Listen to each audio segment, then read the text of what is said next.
Selamat pagi dan salam sehat bagi saudara-saudaraku. Kita akan disapa oleh firman Tuhan, tetapi sebelumnya kita berdoa. Kami puji Allah Bapa yang di sorga. Saat ini kami mau disapa oleh firman-Mu. Bukalah hati dan pikiran kami, supaya kami mengerti firman-Mu yang menjadi pegangan hidup kami. Amin.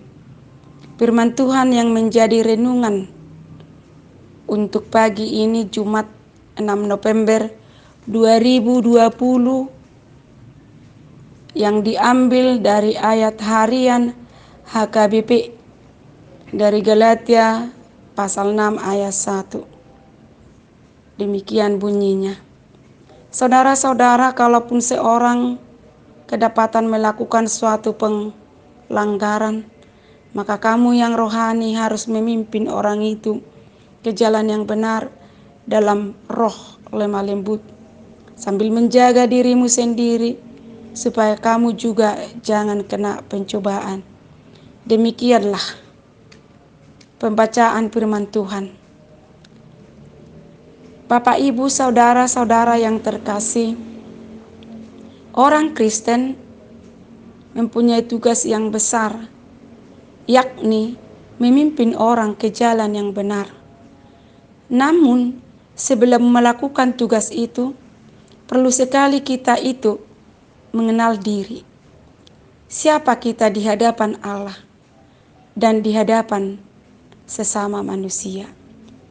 Pengenalan diri itu perlu untuk menjauhkan batu sandungan dalam menjalankan tugas kita, dan agar kita juga jangan jadi menghakimi orang lain.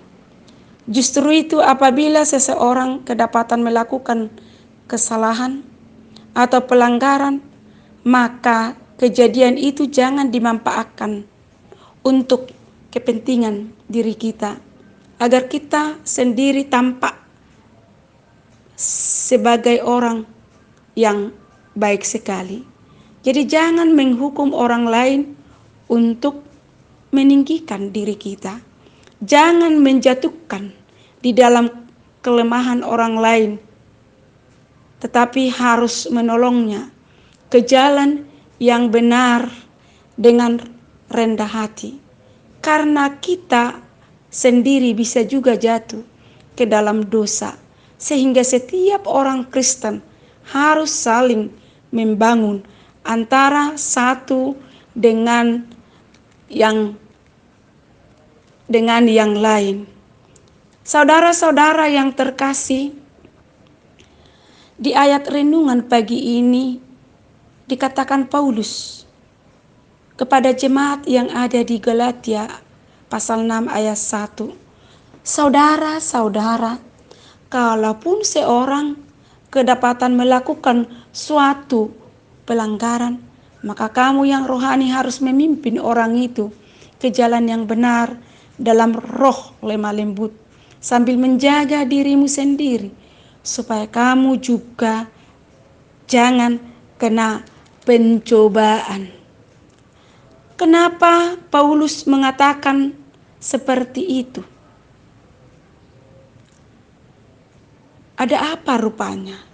Tentu ada pemahaman orang Yahudi bahwa setiap orang yang melakukan pelanggaran dan kalau kedapatan melakukan zina harus mendapatkan hukuman.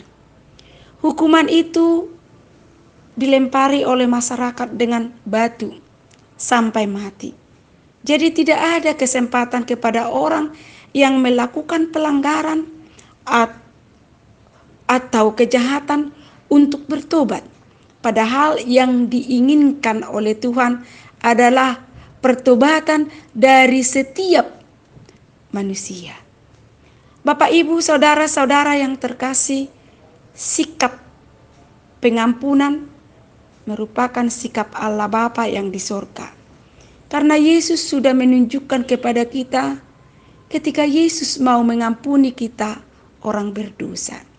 Sebab itu sikap yang dapat kita lakukan ketika orang bersalah, mari kita memberikan pengampunan Pengampunan itu sangat memberkati sesama kita. Itu yang pertama. Lalu yang kedua, menjauhkan sikap kesombongan. Kesombongan merupakan perusak utama hubungan kita dengan sesama kita manusia. Ketika seorang menjadi sombong, maka ia akan cenderung untuk merendahkan orang lain. Paulus berkata di ayat 3, sebab kalau seorang menyangka bahwa ia berarti, padahal ia sama sekali tidak berarti, ia menipu dirinya sendiri. Kita harus menyadari bahwa kita ini bukan siapa-siapa. Jadi, kalau saudara merasa diri saudara berarti, dalam arti kita merasa kita lantas menganggap kita terlalu berjasa untuk orang lain, maka sebenarnya kita menipu diri sendiri. Sebab setiap kita manusia, bahwa kita tidak ada artinya. Tuhan yang memberikan segala kemampuan kepada kita dalam segala hal. Sebab itu kita harus menghindari sikap kesombongan. Bapak, Ibu, saudara-saudara yang terkasih, oleh karena itu di dalam segala sesuatu yang baik, kita harus saling menjaga persekutuan, saling memaafkan, saling membangun dalam kelemah lembutan hati, tanpa meniadakan tanggung jawab pribadi kita masing-masing di hadapan Allah.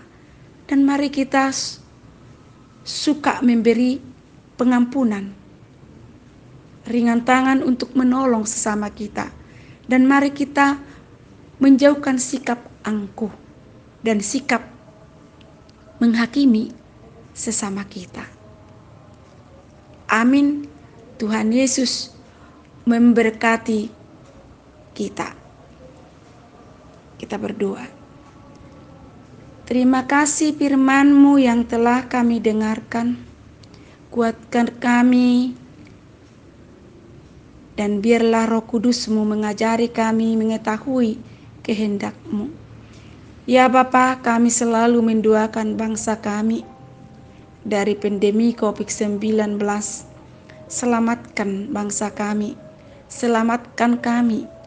Ya Bapa, dalam satu hari ini, di dalam melakukan segala aktivitas kami, lindungi dan jagai kami, supaya kami dapat melakukan pekerjaan kami dengan baik.